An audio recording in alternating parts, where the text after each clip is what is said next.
Today, the budget is back in surplus.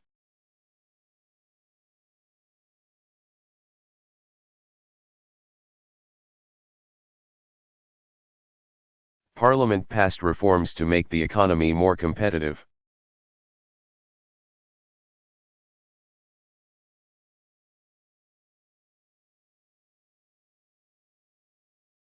Yes, there is still much more work to do.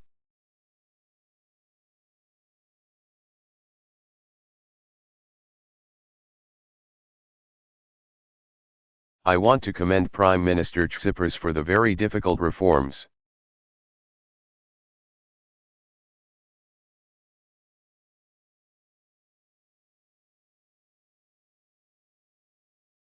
His government is pursuing to put the economy on a firmer footing.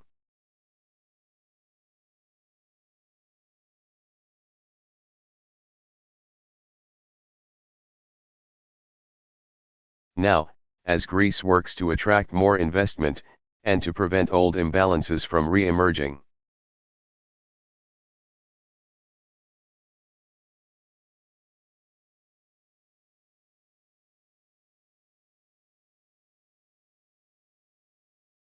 And to put your economy on a stronger foundation, you'll continue to have the full support of the United States.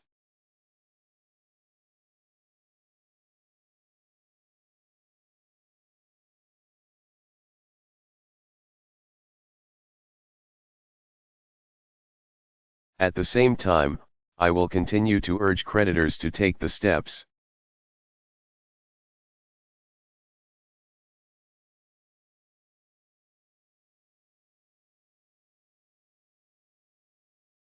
Needed to put Greece on a path towards sustained economic recovery.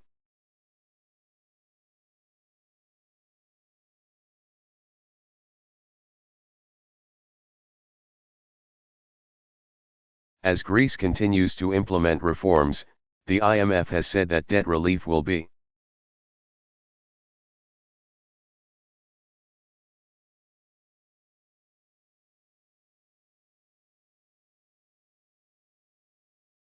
crucial to get Greece back to growth.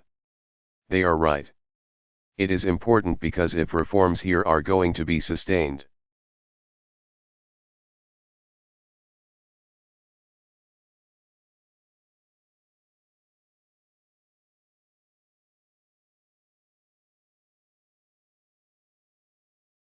people need to see hope, and they need to see progress.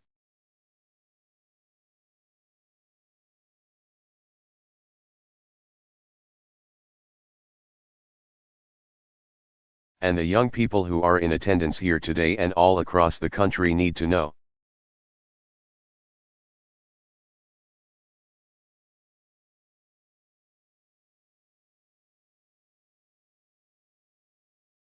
There is a future, there is an education and jobs that are worthy of your incredible potential.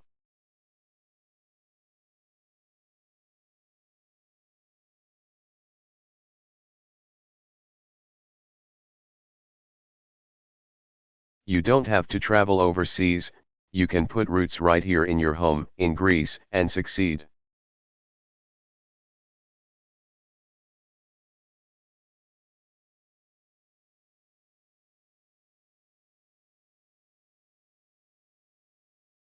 And I'm confident that if you stay the course, as hard as it has been, Greece will see brighter days.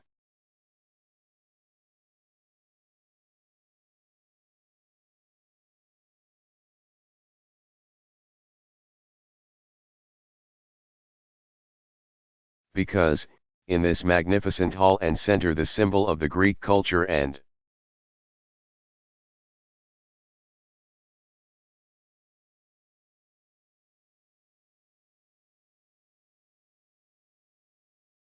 resilience, we're reminded that just as your strength and resolve have allowed you to overcome great odds throughout your history,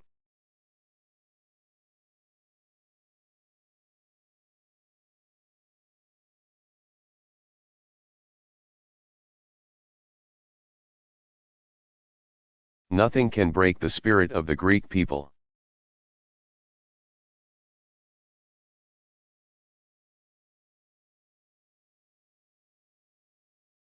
You will overcome this period of challenge just as you have other challenges in the past.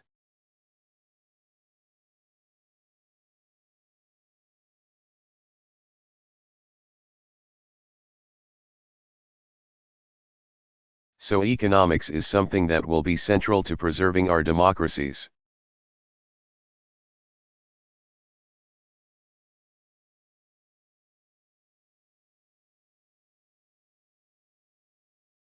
When our economies don't work, our democracies become distorted and, in some cases, break down.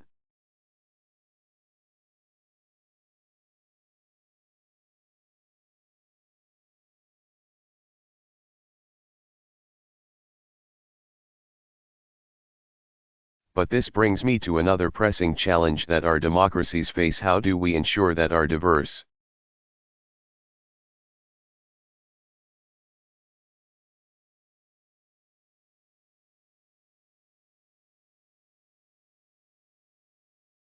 multicultural, multiracial, multireligious world and our diverse nations uphold both?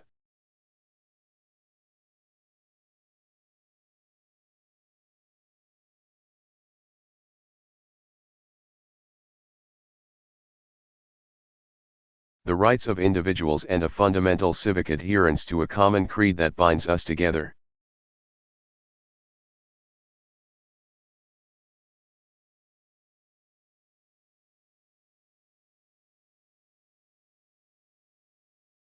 Democracy is simplest where everybody thinks alike, looks alike, eats the same food, worships the same God.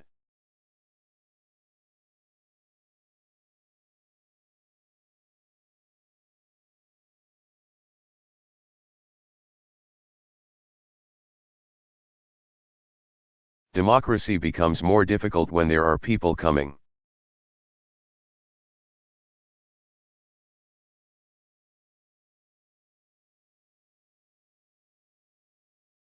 from a variety of backgrounds and trying to live together.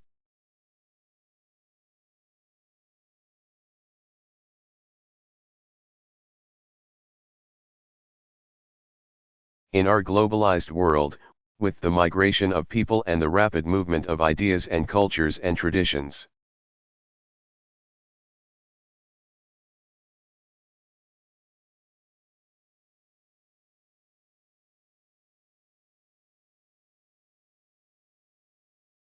we see increasingly this blend of forces.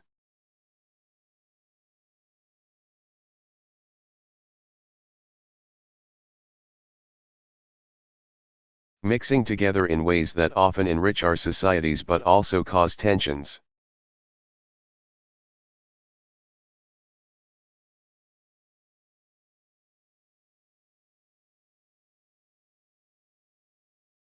In the information age, the unprecedented exchange of information can always accentuate differences.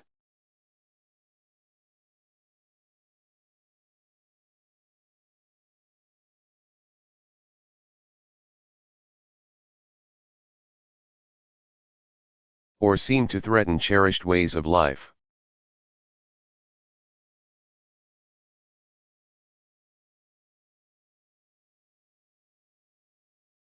It used to be that you might not know how people in another part of your country,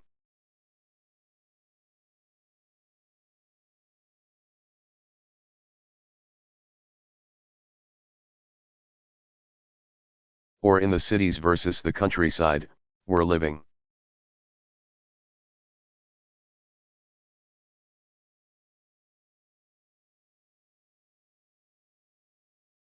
Now everybody knows how everybody is living.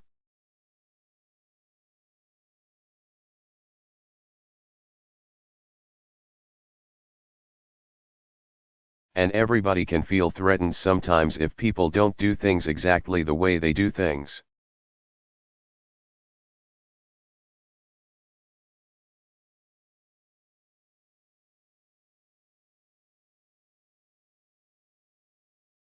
And they start asking themselves questions about their own identity.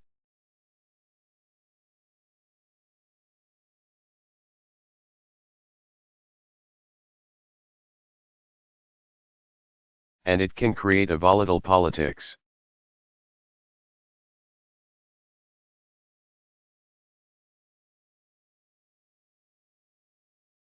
Faced with this new reality where cultures clash,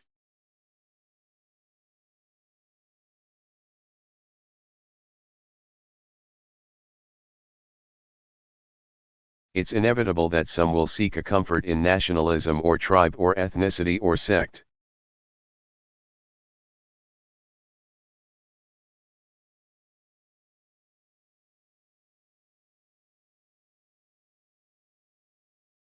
In countries that are held together by borders that were drawn by colonial powers,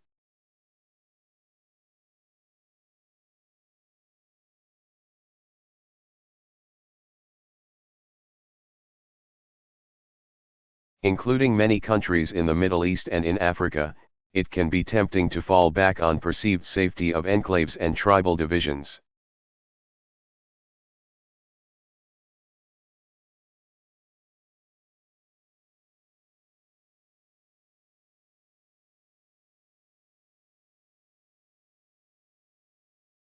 In a world of widening inequality, there's a growing suspicion or even disdain.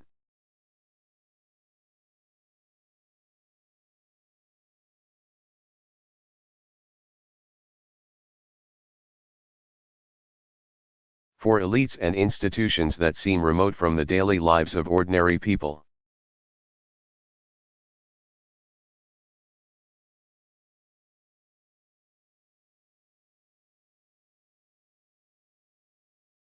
What an irony it is, at a time when we can reach out to people in the most remote corners of the planet.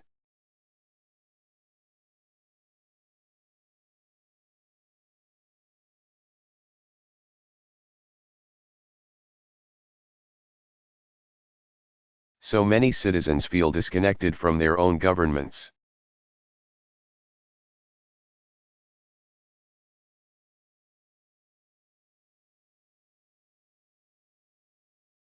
So, just as we have to have an inclusive economic strategy,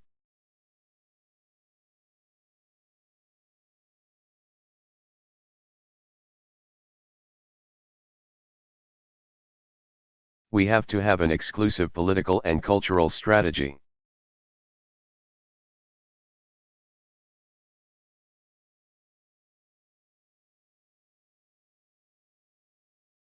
In all of our capitals, we have to keep making government more efficient.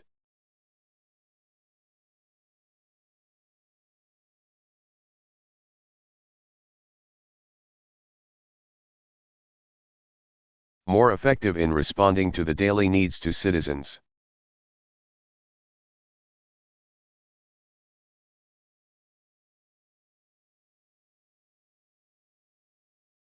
Governing institutions, whether in Athens, Brussels, London.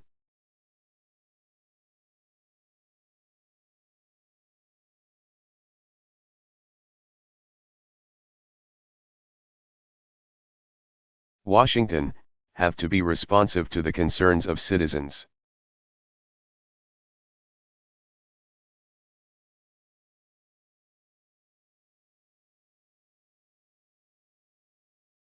People have to know that they're being heard.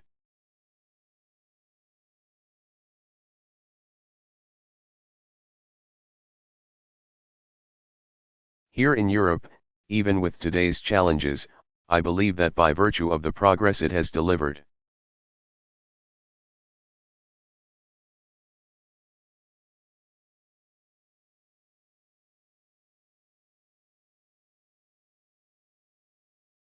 over the decades the stability it has provided, the security it's reinforced that European integration.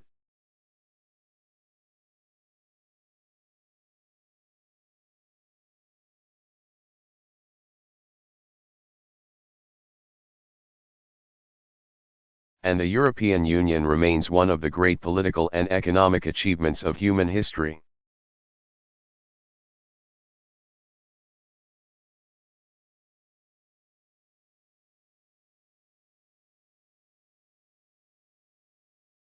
And today more than ever, the world needs a Europe that is strong and prosperous and democratic.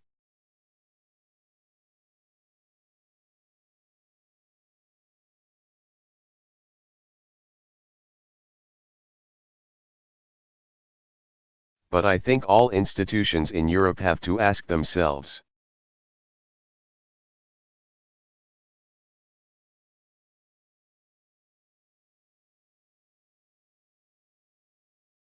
How can we make sure that people within individual countries feel as if their voices are still being heard?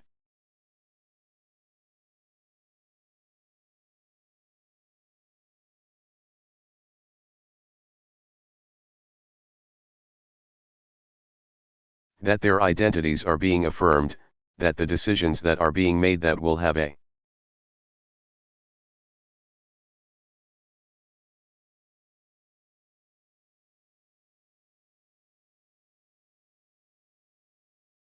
critical impact on their lives are not so remote that they have no ability to impact them.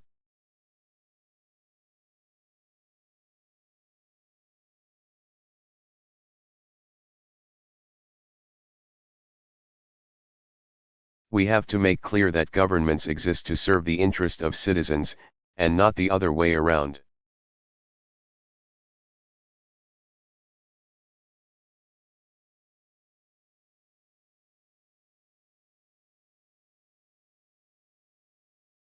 And so this is why, as President of the United States,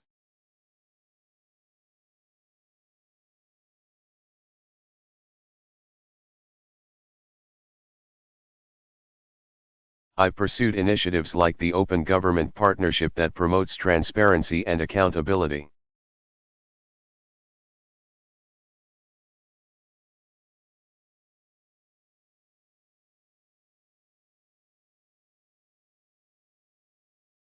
So that ordinary people know more about the decisions that affect their lives.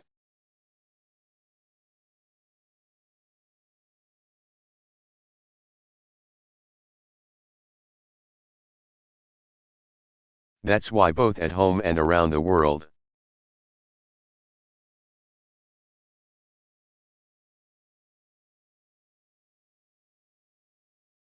we have taken steps to fight corruption that can rot a society from within.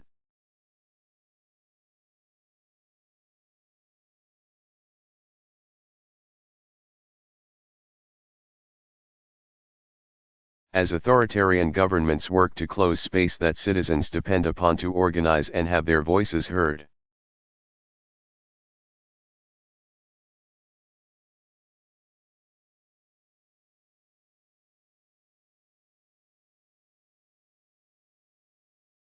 We've begun the work of empowering civil society to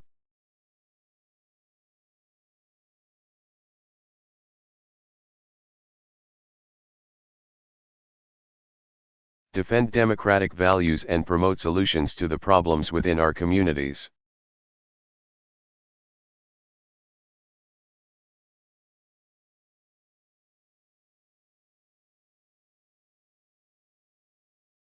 And as so many people around the world sometimes are tempted by cynicism and not being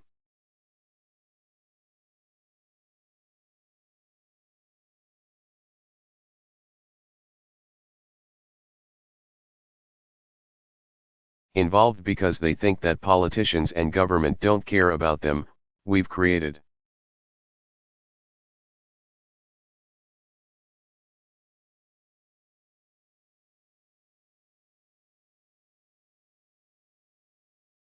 networks for young leaders and invested in young entrepreneurs.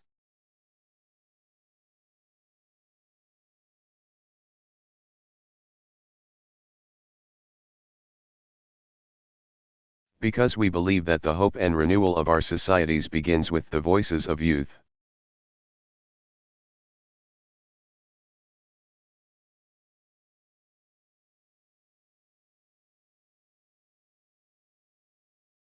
In closing, our globalized world is passing through a time of profound change.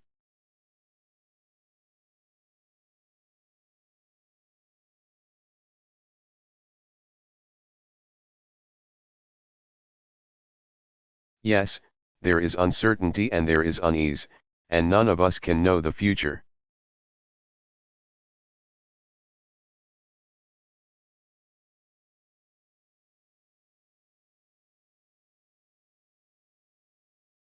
History does not move in a straight line.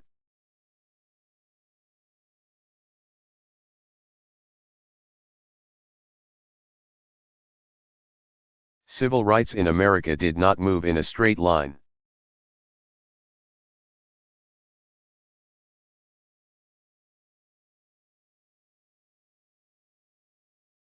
Democracy in Greece did not move in a straight line.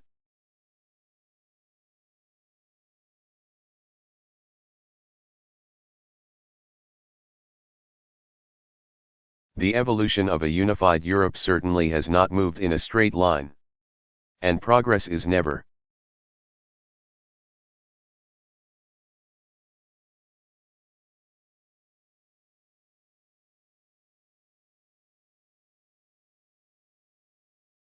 A guarantee. Progress has to be earned by every generation. But I believe history gives us hope.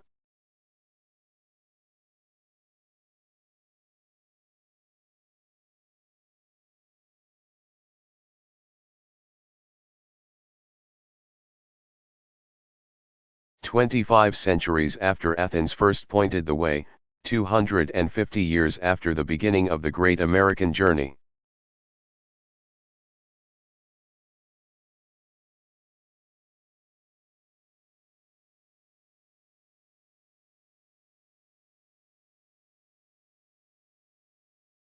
My faith and my confidence, my certainty in our democratic ideals and universal values remain undiminished.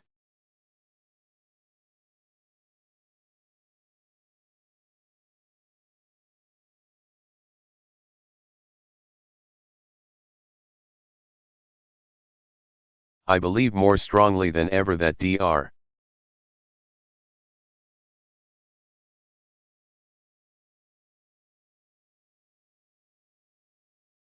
King was right when he said that, the arc of the moral universe is long, but it bends towards justice.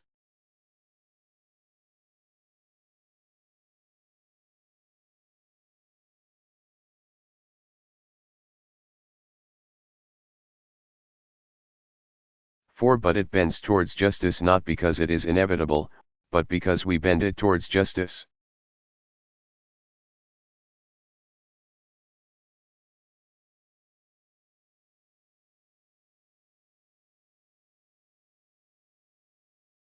Not because there are not going to be barriers to achieving justice.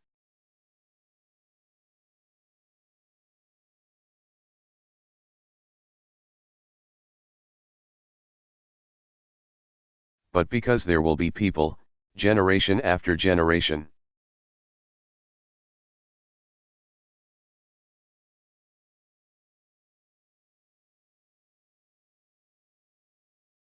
who have the vision and the courage and the will to bend the arc of our lives in the direction of a better future.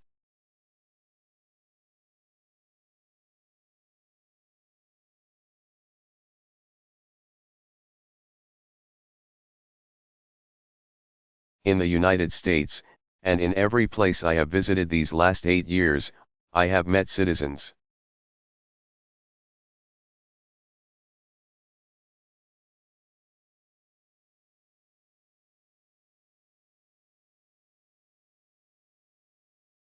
Especially young people, who have chosen hope over fear, who believe that they can shape their own destiny.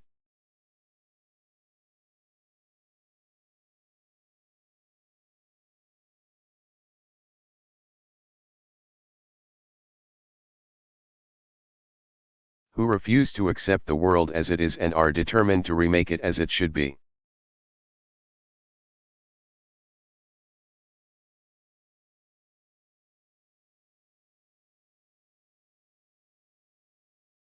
They have inspired me.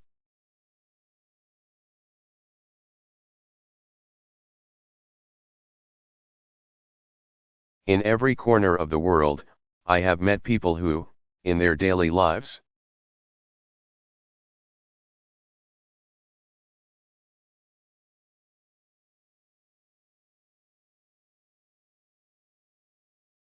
demonstrate that despite differences of race or religion or creed or color, we have the capacity to see each other in ourselves.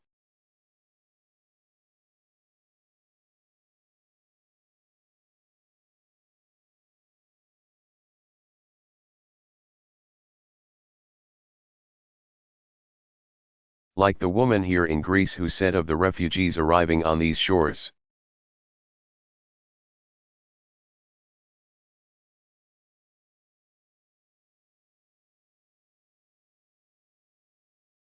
We live under the same sun. We fall in love under the same moon. We are.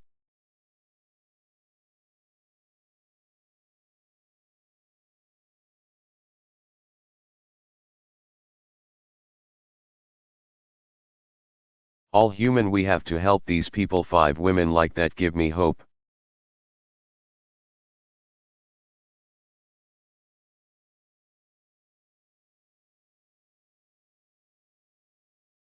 In all of our communities, in all of our countries, I still believe there's more of what.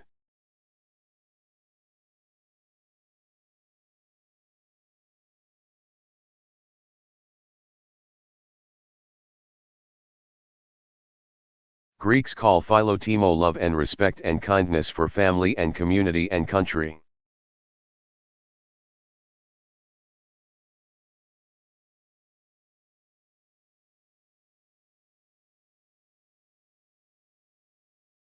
And a sense that we're all in this together, with obligations to each other.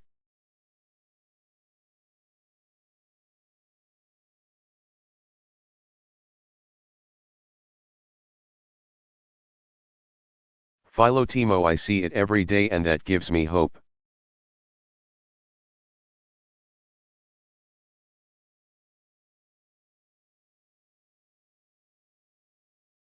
Because in the end, it is up to us.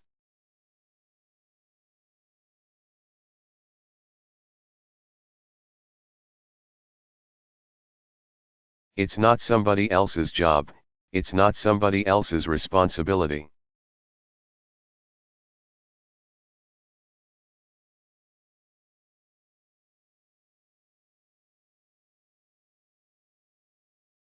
But it's the citizens of our countries and citizens of the world to bend that arc of history towards justice.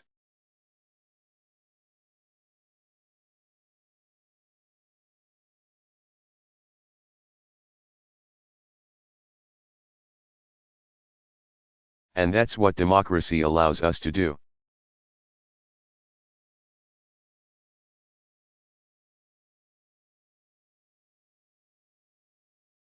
That's why the most important office in any country is not president or prime minister.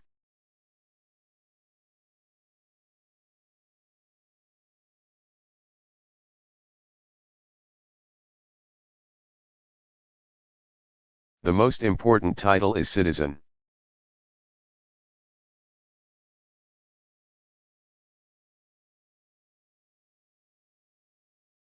And in all of our nations, it will always be our citizens who decide the kind of countries we will be.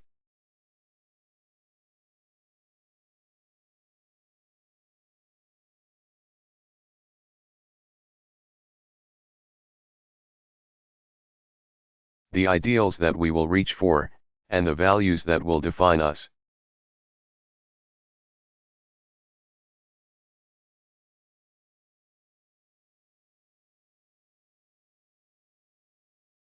In this great, imperfect, but necessary system of self-government.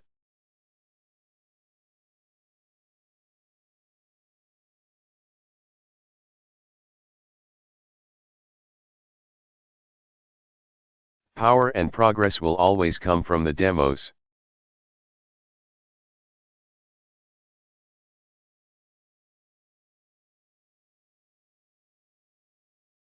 From we, the people.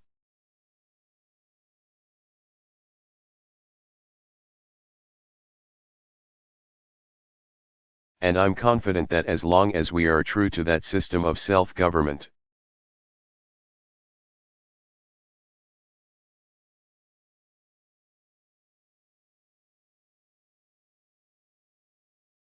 that our futures will be bright.